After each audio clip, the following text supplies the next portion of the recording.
राकेश शुक्ला, ये तर्क समझ में आ रहा है? यही तर्क चल रहा है पिछले 2 महीने से। जब भी ये चर्चा, सुप्रीम कोर्ट चले जाओ, सुप्रीम कोर्ट पर भरोसा नहीं है क्या? अरे चुनाव आयोग किस लिए है?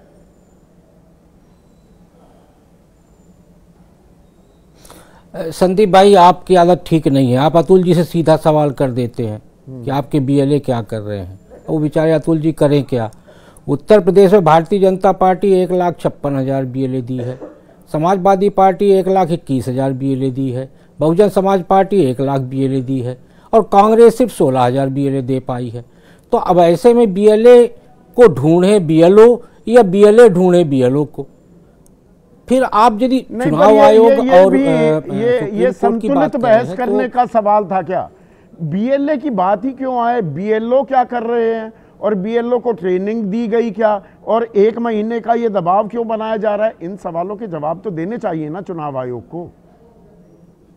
वो बेचारा अदना सा कर्मचारी जी, 2 अलग अलग आंगनवाड़ी वर्कर, आप उससे क्या क्या उम्मीद लगाए बैठे हैं? पूरी एसआईआर की जिम्मेदारी दे दी बीएलओ के कांधे पर और नौकरी से निकाल दिया कि काम नहीं कर रहे, भागो यहां से। मुझे लगता है थोड़ा सा आंकड़ा आपका और दुरुस्त हो जाएगा। आगरा में 24 बीएलओ के खिलाफ भी एफआईआर हुई है। हरदोई में 60 शिक्षकों का वेतन रोक दिया गया है। 352 बीएलओ को अंतिम चेतावनी दी गई है कि यदि आप काम पे बेहतर तरीके से नहीं करेंगे तो एफआईआर की। तो अब बचे ही 10 दिन है। तो ऐसा नहीं है कि सिर्फ हम नहीं, 10 दिन बचे हैं राकेश भाई। 26.6% डिजिटाइजेशन हुआ है अभी तक।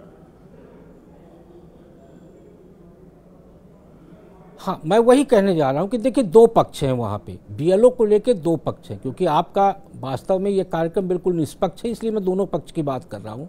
एक तरफ बीएलओ के खिलाफ कार्रवाई हो रही है, दूसरी तरफ समय से पहले काम पूरा करने वाले बीएलओ को सम्मानित भी किया जा रहा। मेरठ में महिला बीएलओ को सम्मानित किया गया, सरधना विकास खंड में। इटावा में दस्यु प्रभावित क्षेत्र है चकरनगर, वहाँ संतोष चौहान करके एक बीएलओ हैं, उनको सम्मानित किया डीएम ने। और मथुरा में छाता है, वहाँ के बीएलओ को भी सम्मानित किया गया। तो जो बीएलओ काम कर रहे उनको सम्मानित किया जा रहा, और जो बीएलओ काम नहीं कर रहे 30 दिन में ही काम करवाना है।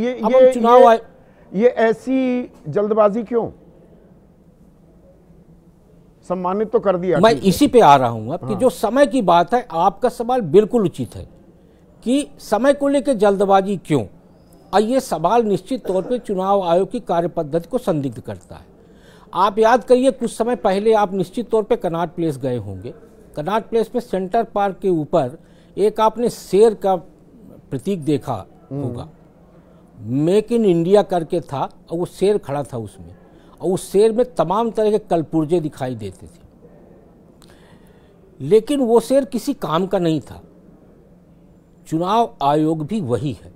मैं तो बार बार कहता हूं कि जो भारत का निर्वाचन आयोग है, बिना दांत और बिना नाखून का शेर है, और चुनाव आयोग व्यवस्था के नाम पर अव्यवस्था फैला रहा है। ये धनपत हमारे दर्शक हैं, वो ये सवाल भी जोड़ रहे हैं, दिल्ली वासी हैं आशुतोष, जो अभी राकेश शुक्ला कह रहे थे और जो धनपत सिंह का सवाल है, क्या कहेंगे आप?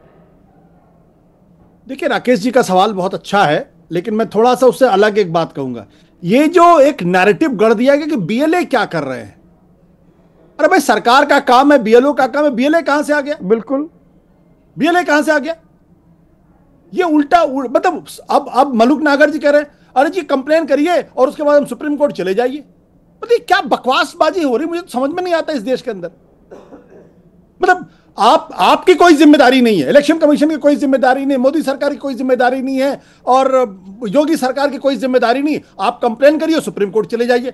अरे भाई, तो सुप्रीम कोर्ट को प्राइम मिनिस्टर बना देते हैं, सुप्रीम कोर्ट चलाएगा इस देश को। अगर आप और ये अकाउंटेबिलिटी इन लोगों की, ये जो टेंडेंसी पैदा की जा रही है, मैं फिर जिम्मेदारी के साथ कहता हूं, इस देश के ऊपर डिक्टेटरशिप लाने की कोशिश धीरे धीरे की जा रही, ताकि लोग नॉर्मलाइज हो जाएं, सरकारों की कोई जिम्मेदारी ना हो, सारी चीजें विपक्ष के माथे पे मर दिया जाए, और उसके बाद कह दिया ये लोग तो काम नहीं करते, ये संवैधानिक संस्थाओं पे सवाल खड़े करते।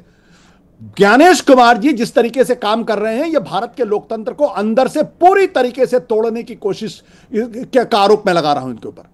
ये पूरी तरीके तोड़ने की कोशिश है। अरे भाई, मैं बार बार कह रहा हूं कि कम से कम बिहार के उससे आप सीखते।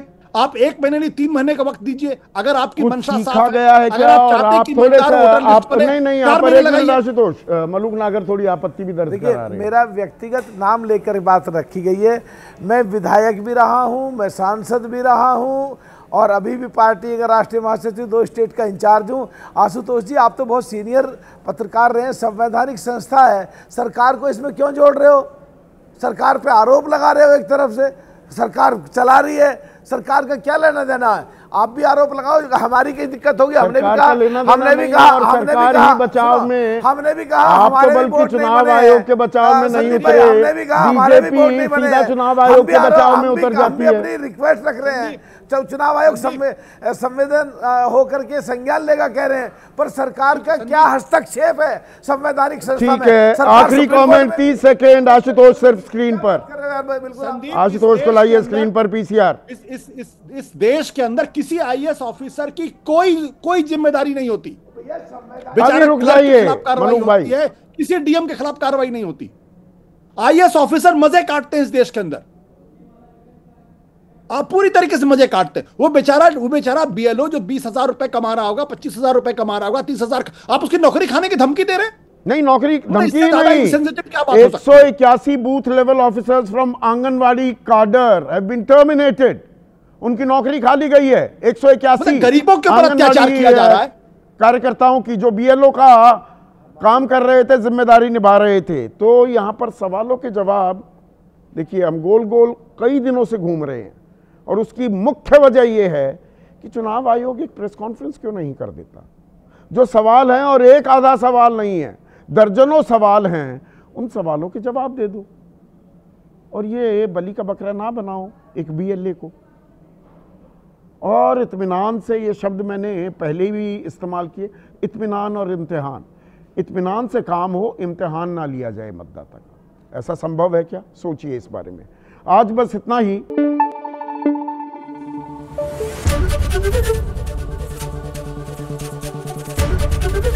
एबीपी न्यूज आपको रखे आगे।